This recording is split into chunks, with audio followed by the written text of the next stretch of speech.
Драги наши следбеници, поддржувачи на фудбалот и спортот воопшто, ве поздравувам од името на Фудбалската федерација на Македонија. Се надевам дека сте добро. А бидејќи објективните околности не ни дозволуваат поинаку да се однесуваме во овие моменти, се обидуваме на овој начин преку една виртуелна дебата да говориме за феноменот кој за речиси еден месец успеа да го парализира целиот свет и во потполност да го запре спортот. Во COVID-19, планетарниот феномен кој сите нас не фати целосно неподготвени, спортот доби нов, мокен и можеби најопасниот противник доседа. Спортот како спорт не е најважната работа на светот, меѓутоа може да помогне многу во она што се нарекува социјална матурација, односно да се пронајдеме себе си во рамките во кои функционираме во овие екстремни околности. Во следните минути ќе го слушнеме размислувањето на професор доктор Ленче Алексовска, деканка на Факултетот за физичка култура, нејзиниот драг колега професор доктор Ванчо Попетровски и нашите Зоран Стратев, технички директор во Фудбалската федерација, Горан Станич, селектор на Македонија до 19 години, и Иван Јовановски Карас, фитнес и кондицијски тренер во репрезентацијата на Македонија. Ви благодарам што на овој начин се обидуваме да пренесеме порака пред се кон спортистите и сите оние кои што живеат и функционираат во вакви околности во овие моменти.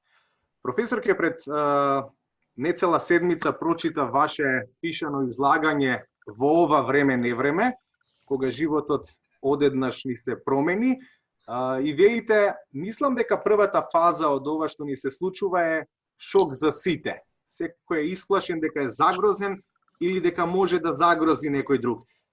Генерално прашање до сите, дали го надминуваме првичниот шок, како што го нарековте шок за сите? Благодарам. Прво благодарам за поканата.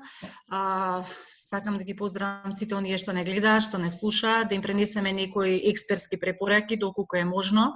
А како што рековте, ова е една нова ситуација, нова за сите и мораме за жал да се прилагодуваме. Значи, немаме никој поголем избор.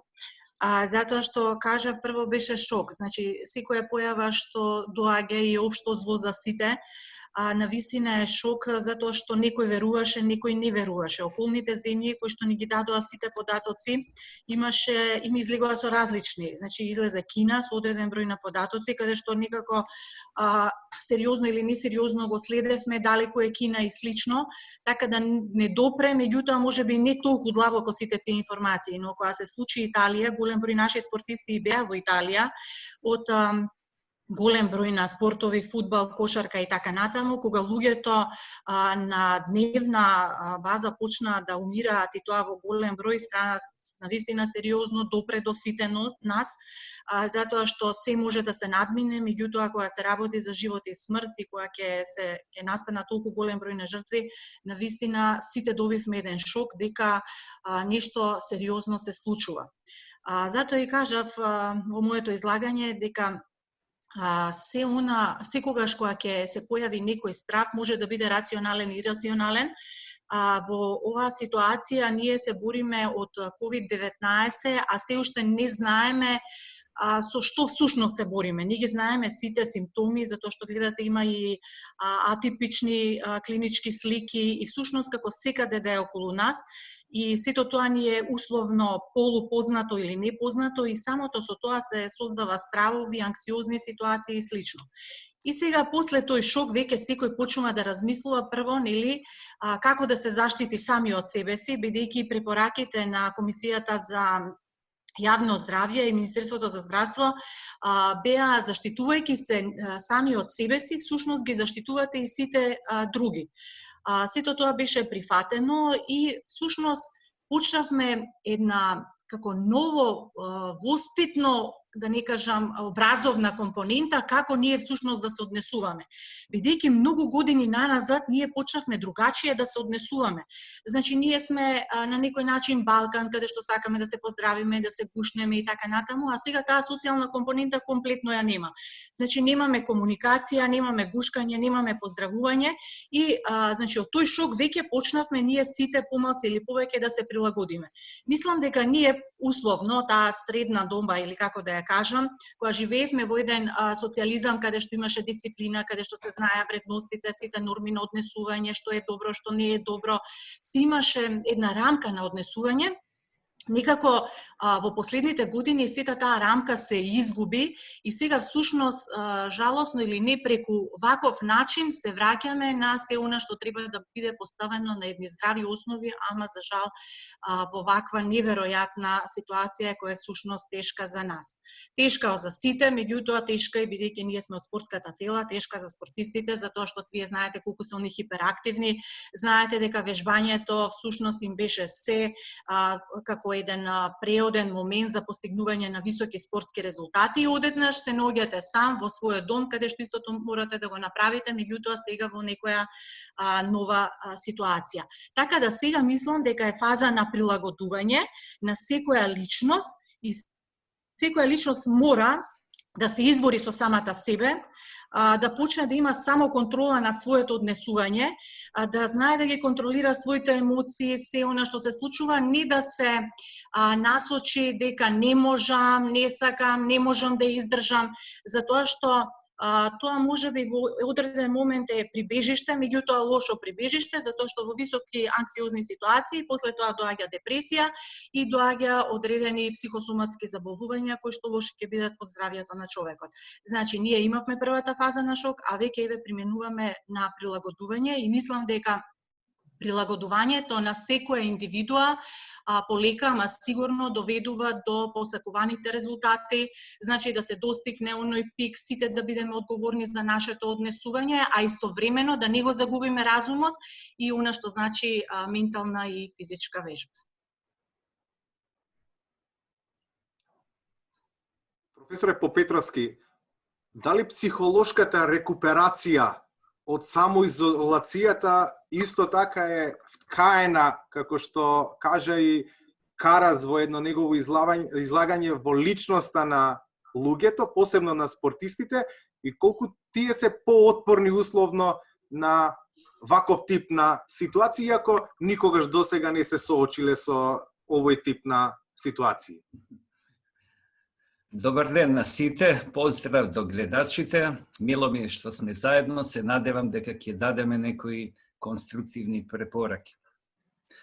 Во однос на прашањето многу убаво, многу, како да кажам, многу клевал, многу бистро, суштинско. Па за мене здравјето е комбинација од психологија, од биологија, од социјални компоненти, од духовни. Чинам дека тоа чини една таква целина и може би е сега баш време за еден таков предизвик. Значи, ние што работиме со спортисти, спортистите воглавно биле доминантно активни физичкиот аспект на организмот, нели? И, значи, сите вежбања, спортувања. Второ, имало интерес за исхраната, се надевам, меѓутоа сега баш е време за психологија е време, бидејќи претходните два аспекта пред се вежбањето не сме во можност да го правиме. Значи, сега каде може да инвестираме? Па може да инвестираме во повеќе аспекти. Во исхраната, што да јадеме, што е добро, што да не јадеме, а е штетно, во хидрацијата, например, во биоритмиката, да се учиме да заспиеме навечер, да се разбудиме во тек на денот. Значи, сега е ова припремен еден тренажен период на приоритети други, за биолошки обстанок, за здравствен, за животен. И мислам дека за созревањето на единката, на групите и на популацијата во целина, ова е одличен тест. Тест е испровоцирана постапка за која не сме биле спремни. Значи, ние сега сме како единка, екипа, тим, група или заедништво како популација на тест. И во тест ќе изманифестираме колку ние сме кадри со тоа да го спречиме. Значи, за мене има решение. Зошто? Па затоа што имаме информации кои ги добиваме. Второ, имавме време да се адаптираме после Кина, после Италија, Шпанија или што знам каде, да се приспособиме, да научиме нешто. Проблем, што е тоа? Влегуваш во него и го решаваш. Уште еднаш. Проблем, што е тоа? Влегуваш во него и го решаваш. Многу јака порака. Не е од мене, таа е од Чарлз Бернар, еден творец на физичар и духовник, творец на системи за решавање на проблеми. Со квоциент на интелигенција 220. Па кога таков човек тоа го кажува, онда ние мора да слушаме. Значи, има решение проблемот, тоа сакам да го кажам. Второ, Чарлз Дарвин ќе каже, нема да обстанат најјаките, нема да обстанат најинтелигентните, туку оние кои најдобро се приспособуваат на новата ситуација. Он зборува од аспект на еволуција, па мислам дека и ние сме во тој тајминг каде што решаваме еволуциони прашања. Кратко кажано, имаме шанси ова да го поднесеме и бројките, ситуациите со болни и со починати, мислам дека даваат надеж да од ова излеземе по-јаки, по-спремни.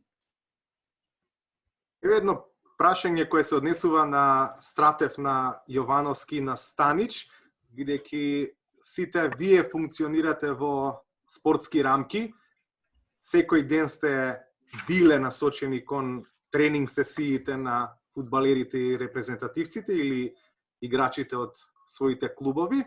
Професорот Попетровски рече имаме проблем, го решаваме, меѓутоа теоретски е многу лесно да се каже, да видиме на кој начин во пракса можеме да го постигнеме тоа. На кој начин сега вие функционирате, соочувајќи се со секојдневните обврски кои што ги наметнува активноста од дома, а се однесуваат на фудбалерите или репрезентациите со кои претходно секојдневно бевте во комуникација и работа. Добро, јас би почнал. Прв, едноставно професорот во своето излагање што претходно го имаше, каже дека проблемите треба да се решат, фактички да навлеземе во проблемот. Ние навлеговме во проблемите, во моментот не можеме да ги решиме. Секако, меѓутоа може да се прилагодиме. Интелигенција е ако се прилагодиш на дадената ситуација. Точно. И секако дека ние влеговме во едно ново невреме. Невреме каде што никогаш досега не сме имале ни приближно таква ситуација. Зборувам за сите спортисти, нели, сите луѓе кои се бават со спорт, а посебно за професионалците, посебно за фудбалерите кои едноставно беа хипер активни во своите активности и одеднаш им се стави вето на тие нивни активности. Меѓутоа, како што кажа и професорот Попетровски и Ленча Грецовска, психолошкиот момент е многу битен фактор во оваа ситуација. Спортистите се јаки луѓе. И тие многу полесно можат да се справат со тој психолошки момент, да не речам за разлика од останатите, меѓутоа фактите зборуваат дека за да се биде добар спортист, за да се биде квалитетен спортист и врвен, секако дека мора и на психолошки план да биде на едно високо ниво. Што се однесува до многу важен фактор е психолошката рекуперација после ова, меѓутоа за тоа потоа, нели, кога ќе навлеземе малце подлабоко во темата. Со еден збор сакам да кажам дека ние спортистите секако дека мислам И сигурен сум затоа што гледам. Јас имам таква шанса да шетам поред Вардар, затоа што живеам тука близко до Вардар. И скоро секојдневно сум во Сарај по едно 30 на минути. Гледам доста фудбалери и одредени други спортисти кои спортуваат, а се придржуваат кон препораките на Министерството за здравство. Тука се пребродува тој значи тежок момент и секако дека мислам дека ќе излеземе на крај со овој многу тежок и за нас неочекуван проблем фактички за сите спортисти. Дани Слободно. Карас ќе Не, ти. Добро, добар ден до сите гледачи. Благодарност за поканата што доби да учествувам во оваа интересна дебата. Па секако сите претходно што кажа за оваа новонастаната ситуација, мислам дека не изненади како прво, иако беше во Кина проблемот можеби доста пред да дојде и кај нас, меѓутоа некако како да не очекувавме дека ќе стигне и до нас. Така да сето ова малку не фати на изненадување, меѓутоа знаеме дека и ние човекот дека има и способност да се адаптира на секоја новонастаната ситуација, така да и ние после малце повеќе од месец дена, така мислам дека и помина толку време, мислам дека полека и почнавме да се адаптираме. Особено тежок е овој период за нас како спортисти или што сме вклучени во спортот, од причина што од секојдневни активности, особено физички активности, сега дојдовме во ситуација да не можеме да ги извршуваме тие активности како што сме ги извршувале до сега.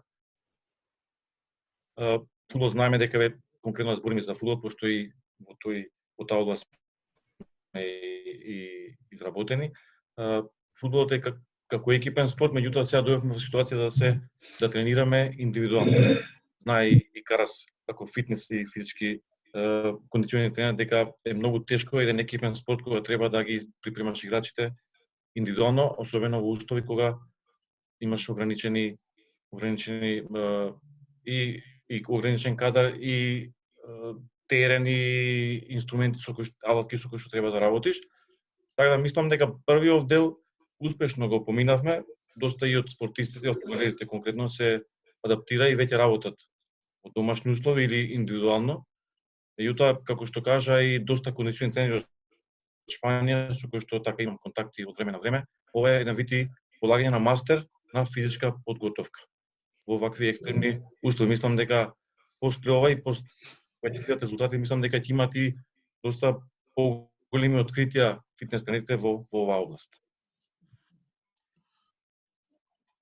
Јас би се надоврзал со сите соговорници, а мислам дека се прави еден погрешен пристап во целата работа, бидејќи глобален проблем се решава локално. Пристапите на државите и нивните влади не е воопшто координиран, што на некаков начин го засега токму нашиот сегмент, социјален сегмент, социјална појава спортот, особено конкретно зборуваме за фудбал како најпроминентен, најеминентен групен спорт, распростран глобално подеднакво би рекол низ светот. Мислам дека се прави голема грешка затоа што некои земји воопшто не навлагаат во некакви процеси на еве да речеме од Светска здравствена организација совети кои што треба да се направат за да се спречи и се преоѓа во некој сопствена интерпретација на проблемот. Ако тоа веќе ги покажува првите знаци на неуспех на тоа глобално управување со кризи, што за мене ќе го афектира многу повеќе спортот од се друго. Што сакам да кажам? Како можеме да рекуперираме одредена лига, например, во Шпанија, ако лигата во Австрија не е готова? За каков европски фудбал ќе станува збор тогаш? И тука, значи, бидејќи таа разлика што ќе се направи не може да го обедини фудбалот во онаа смисла во која што ние го познаваме. Друго нешто што би сакал да напоменам е дека фудбалерите како учесници и во оваа работа ќе го надминат овој предизвик, тоа сум сигурен, како што кажа колегата. Значи, психолошки сме доволно подготвени за да се носиме со вакви предизвици. Јас многу често им го повторувам на моите фудбалери дека сега е момент како да се замислиме дека сите имаме преден крстен повреда, така да 6 месеци ќе може да се посветиме на приказка за себе си, со себе си, нели, да бидеме изолирани, да бидеме во можност да поработиме на, да кажам, колку што е дозволено. Сепак психолошката состојба на секој од нас тука ќе биде ставена на тест. Чисто од клубски пример, значи нашите фудбалери се разотидени веќе во сопствените земји, кои се заробени тука заради неможноста да се комуницира со летови, некои се веќе во државни карантини, значи во изолирани во 5 квадрати, кој 15, кој 20 денови, значи веќе почна адаптацијата сериозно да зема замав. Но мислам дека нашиот спорт, а и генерално спортот во цело зависи, зборуваме за глобалната рамка, тие Лига на шампиони, Лига на Европа, надпревари кои што му даваат есенција на фудбалот, би рекол, на неговата глобална приказка, тие се загрозени заради што се загрозени други индустрии, како на пример авиоиндустријата е таа што буквално му дава крила на фудбалот. И таа интерпретација како ќе се одвива сега, тоа е веќе големо прашање за европскиот и за светскиот фудбал, како ќе можеме да ги надминуваме тие карантини, дали ќе има некои предварителни некои состојби што треба да се исполнат. Ние чекаме датуми од Федерацијата руски фудбал, не можеме воопшто да добиеме ништо солидно, ништо значајно за да би можеле нешто да трнеме во поинаква насока, а и принципно нашите фудбалери што се надвор веќе тие ги делат 2 недели и плюс денови од нашиот клуб. Со тоа што и да почне нешто да се случува на тоа поле, ние имаме генерално проблем. И не е решлив, туку времето ќе покаже како ќе го изменаџираме. Професорке, сметате дека врвните спортисти или професионалците можат многу подобро да се соочат со овие предизвици? Велите, секојдневно поставувајте цели, сеедно дали се краткорочни или долгорочни. И се наоѓаме во ситуација кога, да речеме теоретски и практично, краткорочните цели ќе ги исполниме.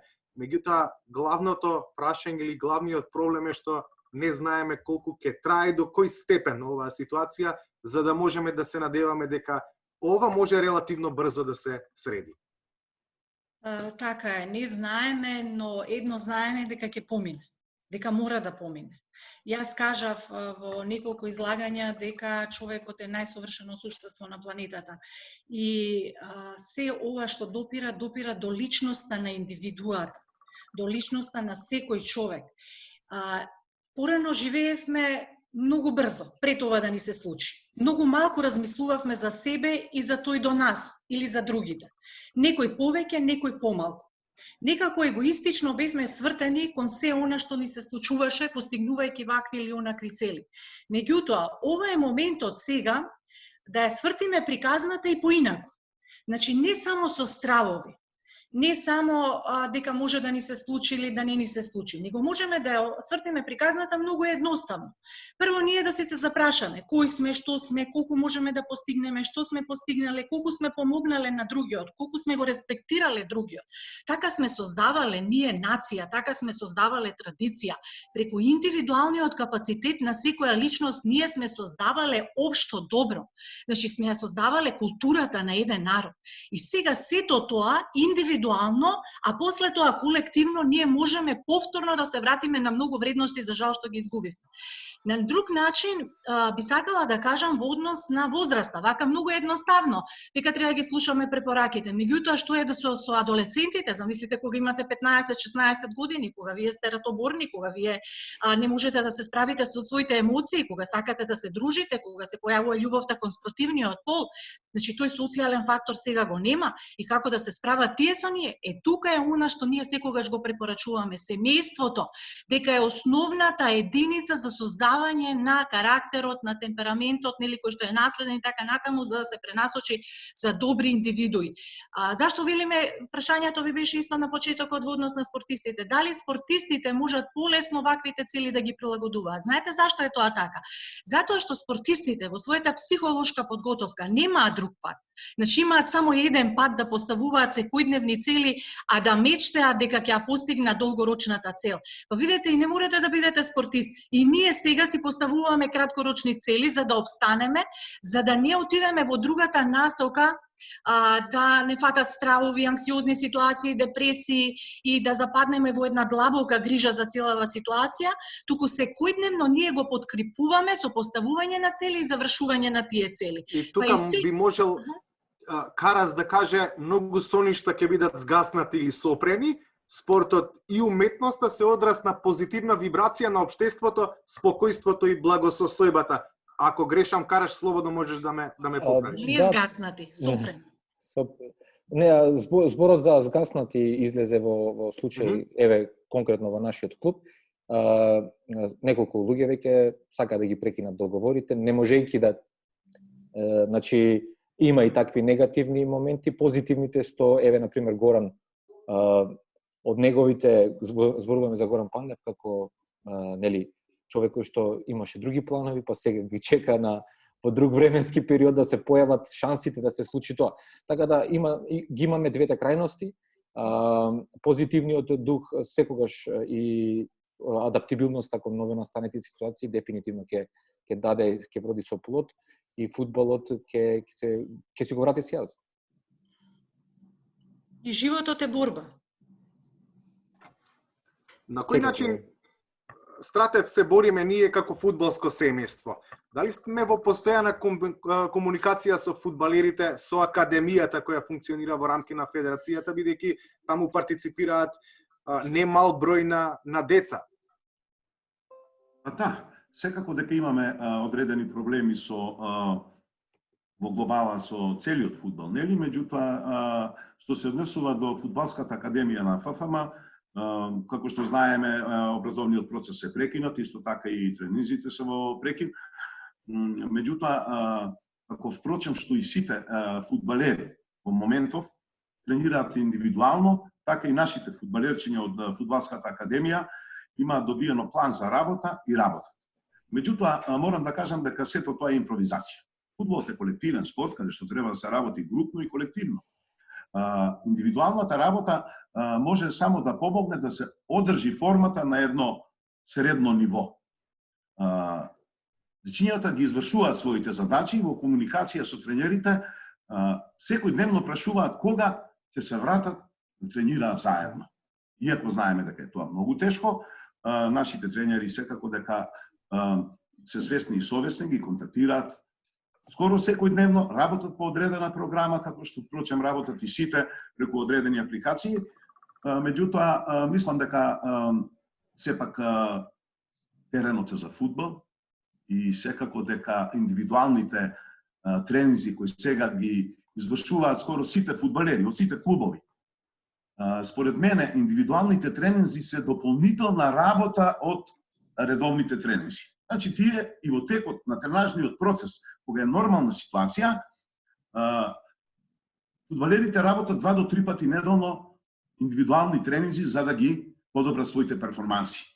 Меѓутоа, фудбалот се игра на терен, фудбалот треба да се работи на терен и затоа во оваа ситуација скоро сите фудбалери се во една тешка состојба, меѓутоа се надевам дека набрзо ќе биде совладана и оваа тешка ситуација со корона COVID-19 и фудбалерите си изаземат местата на теренот, каде што впрочем на секој фудбалер му е местото на терен. Горан Становиќ заедно со Македонија до 19 требаше да игра квалификации за Европско првенство во Шпанија, сега тие се откажани, како и сите други.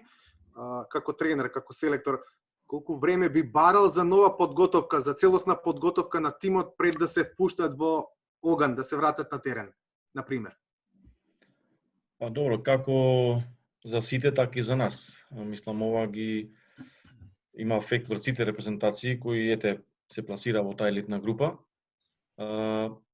Секако дека и пред да биде ваква ситуацијата, ние многу влијание врз физичката подготовка како селектори немавме, затоа што знаеме дека ние на Собир може да ги имаме само по 7 дена, од 7 до 10 дена, најмногу, некогаш дури помалку, така да ние физичка подготовка не можеме да им правиме играчите, така да и во овој случај све ќе зависи и целата физичка подготовка на играчите ќе зависи од како ќе бидат изменаџирани самите играчи од нивните клубови. Се надевам дека како во сите зиме, така и кај нас, дека клубовите веќе имаат спремено програми за индивидуална работа, така да мислам дека до некој степен може да се одржи, да не кажам, не физички подготвени за играње на превреди, меѓутоа да одржат едно ниво оптимално, како во пауза кога се имаат секој своја индивидуална програма, да имаат еден арон на подготвеност на оптимално ниво, за да после може да се работи малце поозбилно. Инаку мислам дека за нормално функционирање и за да се стартува 100% физички подготвени, мислам дека ќе треба најмалку околу 6 недели, знае тој Карас малку и подобро, пошто и тоа му е стругата, меѓутоа би требало негде околу 6 недели за да бидат спортистите или фудбалерите спремни за надпревари од такмичарски карактер. Професоре, по Петровски, колку е опасно сега да се стават во оган фудбалерите, посебно помладите?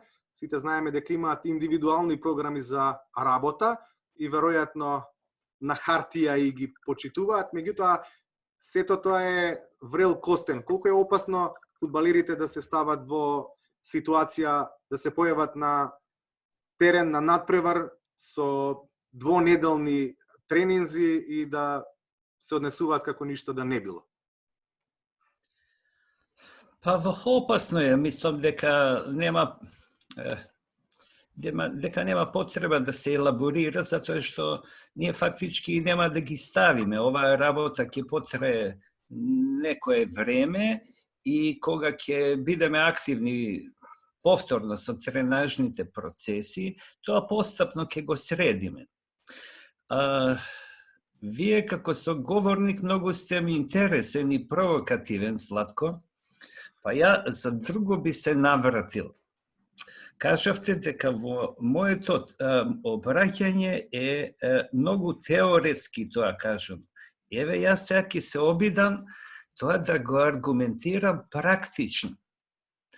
Ги спомнавме младите категории. Ние во добри услови, во временски, кога ни беа тука, ние не успеавме да ги научиме да си легнат во 22 часот. За да станат во 6 часот изутрина, без телефон, без аларм, и за да имаат време да испијат 1-2 чаши вода, да идат во тоалет и да помине 1 час пред појадокот. Што е препорака здравствена.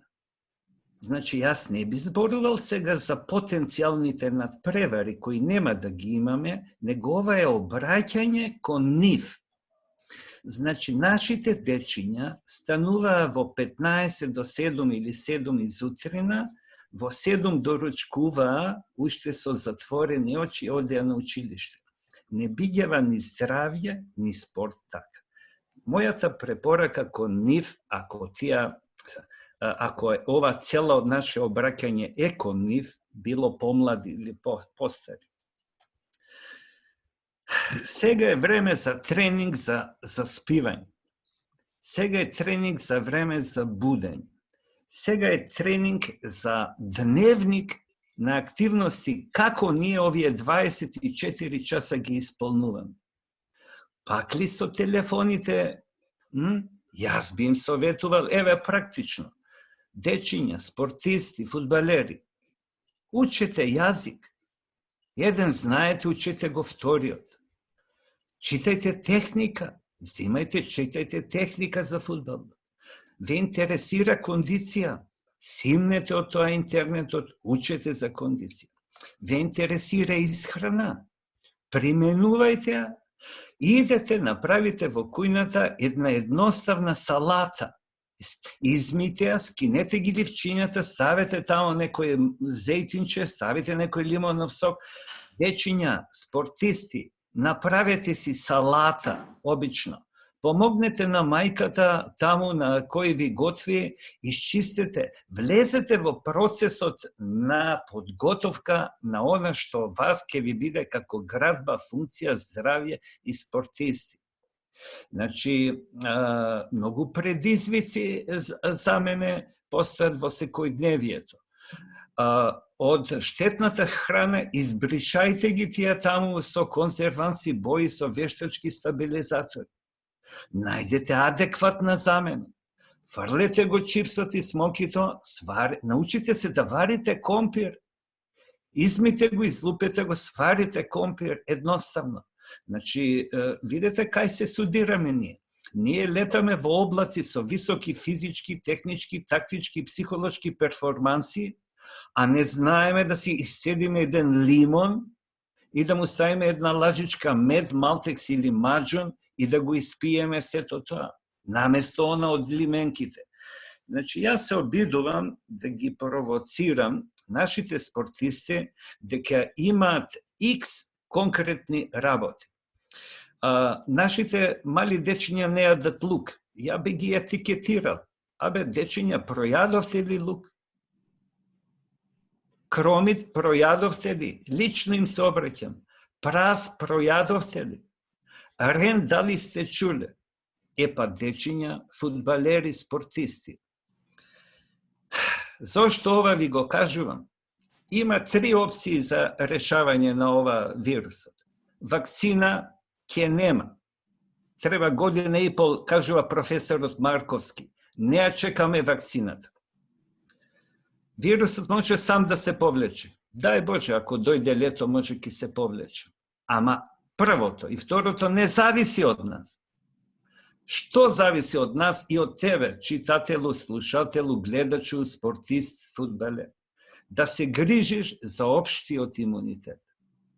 Мојата порака со еден збор е грижа за општиот имунитет, за да спречи да дојде вирусот, или ако дојде, ние да сме боле подготвени физички, нутрицијски, хидрацијски, психолошки или енергетски или што ја знам секако, за да ако евентуално дојде, што помалку белја да ни направи.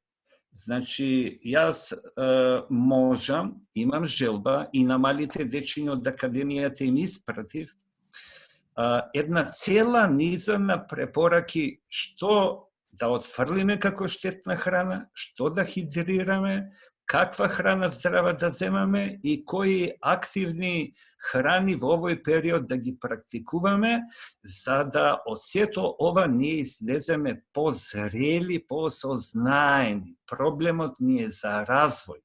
Не можеме техника? Не можеме. Тактика не можеме? Не можеме. Дали го научивте стречингот баш како што треба? Уште ли се тегнете, а си правите муабе со вашиот соиграч? Не е дечиња спортисти тоа стречинг. Кога го тегнеш мускулот, треба да осетиш амплитудата, треба да ја осетиш напнатоста, тонусот, треба да дишеш низ него и на таков начин, на комуникација, мускулот ќе ти даде информација до каде може да го растегнуваш. Да заклучам. Чисто спонтано, сакав да илустрирам низа методи и средства кои што едно по едно, капка по капка собрани, чинам дека во овие времења ќе допринесат за да не одиме премногу доле, туку да се одржуваме до оптимумот. Професорке, после се ова што го кажа по Петровски, ова наскоро ќе помине, како што велите, меѓутоа не би требало да се вратиме стрикно кон старите навики што ги правевме. Па видете, во првиот момент и нема да се вратиме и не би требало ако сакаме да обстанеме. Затоа што ова нема да помине толку брзо, меѓутоа не и дека нема да помине. Значи, ќе ги почитуваме препораките, видете, животот е психологија, животот е борба. Ние сите треба да се бориме, треба да учиме, треба различни искуства да ги пробуваме на себе си, да се прилагодуваме, меѓутоа никогаш не смееме да ја заборавиме позитивната мисла. Се тргнува од позитивната мисла. Кога имате позитивна мисла, тогаш и вие не внесувате отрови, него внесувате една позитивна енергија која што ви дава сила, мотивација да поставувате нови цели, тие цели да ги исполнувате и со сето тоа да бидете задоволни. Така да, мојата препорака е дека сега, за жал, е време за ментални тренинзи. Значи, многу често знаеме да кажеме дека едно движење не може да се направи само преку мускулите, нели претходно треба да биде преку централниот нервен систем, треба да иде преку мозокот, сетилата, мозокот, а потоа да се направи одредено движење. Значи, можеме да го искористиме периодот на ментален тренинг, бидејќи многу често во нашите предавања кога зборувавме за ментален тренинг, а тоа е замислување на одредена техника, да се повторува и да се создава моторички стереотип во главата, за да тоа стане толку автоматизирано, за да кога ќе дојдете да направите некое решение или ситуација која што ќе биде брзо и ефикасно, а тоа е интелигенција, значи ќе му биде многу полесно на фудбалерот отколку во исто време да се справува со една лоша техника, а плюс тоа кога ќе ги додаде емоциите, значи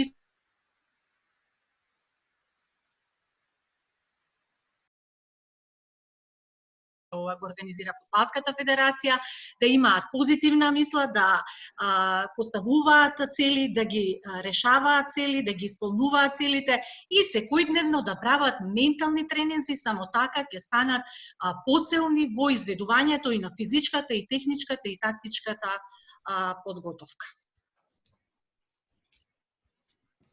Страте, од се ова можеме да извлечеме некоја порака која што на наједноставен начин би ја пратиле до фудбалското семејство, посебно до помладите, и верувам дека на вистински начин и тие со кои што работите секојдневно ќе ја сватат пораката колку е битно да се задржи менталната стабилност, а за се друго откако ќе се надмине ова време не време како што го нарекуваме. Така е. Се надевам дека сите спортисти, посебно фудбалерите, ќе го сватат сето она што беше искажано, посебно околу психолошкиот момент и околу исхраната од професор Ванчо Попетрески и Ленче. Бидејќи сега не е време да зборуваме кога би започнало и на каков начин првенството или на преварите. Сега мора да се справиме прво со оваа ситуација, да чекаме да видиме кога ќе заврши, затоа што во овој момент е многу тешко за фудбалот. Како на глобално ниво, така и кај нас. На глобално ниво можеби е дури и полесно, затоа што условите за работа се на многу повисоко ниво. Сите читаме, сите знаеме сега дека УЕФА сака да продолжат првенствата и големите лиги сакаат да продолжат првенствата. Зашто? Затоа што се работи за финансискиот ефект. Големите клубови, големите лиги се спонзорирани од големи спонзори, имаат ТВ права огромни и сигурно дека тие преферираат да се продолжи. Меѓутоа, според мене во овој момент многу поважни се препораките од Светската здравствена организација отколку од клубовите кои гледаат на својот профит и да ги опстанат своите клубови.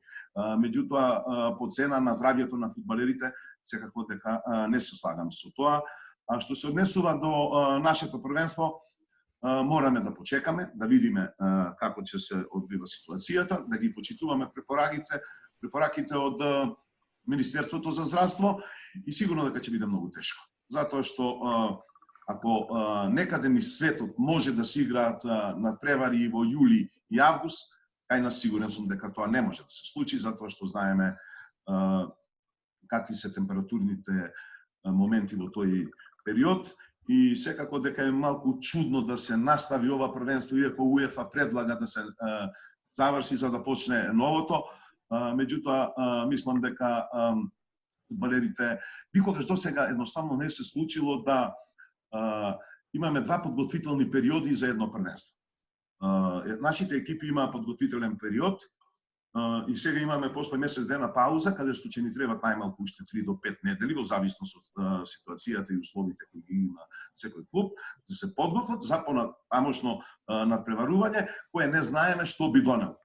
во секој случај може да донесе многу повреди, затоа што изфорсирани надпревари, когаш ќе мора да се играат надпревари 2 пати неделно минимум и може да дојде до многу тешки повреди на фудбалерите. Секако дека во овој дел е повеќе ингеренции и повеќе знаење има Иван Јовановски Карас и мислам дека тука најверојатно се слага со мене во овој дел, затоа што ние имавме една комуникација, имавме една дебата одреден број на тренери и ова е време, не време каде што сигурно едва и чекаме да заврши ова и да почнеме од нула со нов памет, што се вика, да влеземе на проблемите кои ќе ги оставиме позади нас, меѓутоа да се трудиме да ги избегнуваме, затоа што целата оваа ситуација најголема вина има човек. Ферски во овој момент е да го прашаме Карас како се снаоѓа во Русија во периодот. Знаеме дека имаш потешкоти да се вратиш назад во Скопје. Како е во Урал? Во Урал ситуацијата практично во Свердловска област е спокојна, мирна, паника воопшто да немаше. Ситуацијата во клубот е по директива на федерацијата. Распуштени се сите фудбалери, тренинзи определено нема да има сигурно до крајот на мај. Значи федерацијата се обидува да искомуницира со УЕФА за некаква варијанта, но тоа за сега е без некаков одговор. Свердловска област е простор 6 пати од површината на Македонија, просто како илустрација, 4 милиони луѓе, главниот град е Екатеринбург, плотноста на населението е негде околу 1,5 милион во градот и сето останато е надвор од него. Состојбата со јавен превоз и нормална комуникација и движење на луѓе е без проблем. Никогаш не имало некакви карантински мерки, едноставно се спазува социјална дистанца, се спазува и стимулирано е излегувањето надвор. Што ме изненадува, во некои земји тоа е забрането или тоа е за мене лично престојот тука е како воопшто да не е нешто сменето или едноставно во продавница имате соодветна дистанца која што никогаш не се практично нарушува. Не сум видел практично никакви гужви, што е многу интересно за пример, каква култура имаат луѓето. Собирање практично и да не сум видел, а секој ден сум во комуникација и надвор. Така да сакам да кажем различни пристапи, различни култури, бидејќи тука е нападнато не фудбалот, не спортот, не економијата, тука е нападнат човекот.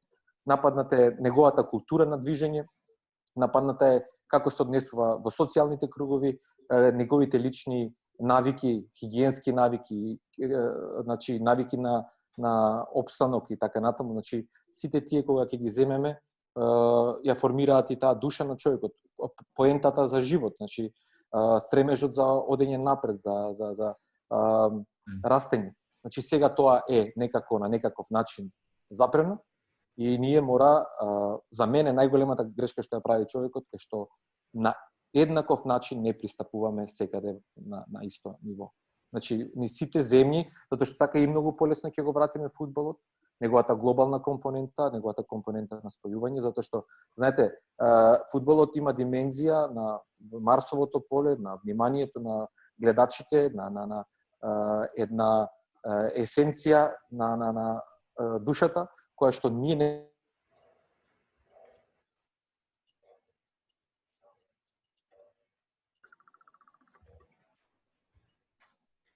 За момент го загубивме сигналот со Иван Јовановски и последното прашање на крај за Горан Станич и за Карас, ако не слуша, се слушате ли со репрезентативците? Ги контактирате ли? Знаете ли во каква состојба се, и физичка и психолошка? Јас, како што реков и пред малку, ние обично сега овој период, што необичен за сите нас, физичката подготовка, комуникацијата со играчите повеќе да прават клубовите, затоа што не би ни било сега да се наметнуваме ние како селектори да се мешаме во работа на клубовите, така да Јас лично можам да разборам во моје име, тој дел за физичка подготовка го оставив на клубовите, затоа што секако тие се и задолжени за играчите. Там и во текот на целата година одговорноста за тренинзи секојдневни, за надпревари еднаш неделно или 2 пати неделно паѓа на клубот, така да и не би било коректно сега од моја страна јас да влијам на нивните тренинзи индивидуални во момент, така да тој дел како и всушност и до сега и во нормални услови, мислам таа одговорност им ја остававме на клубовите.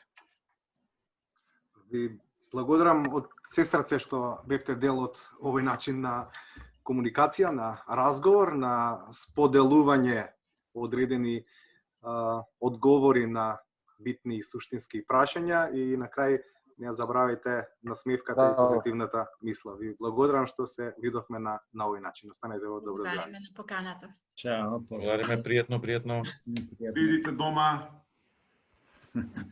Чао, чао. Чао, поздрав.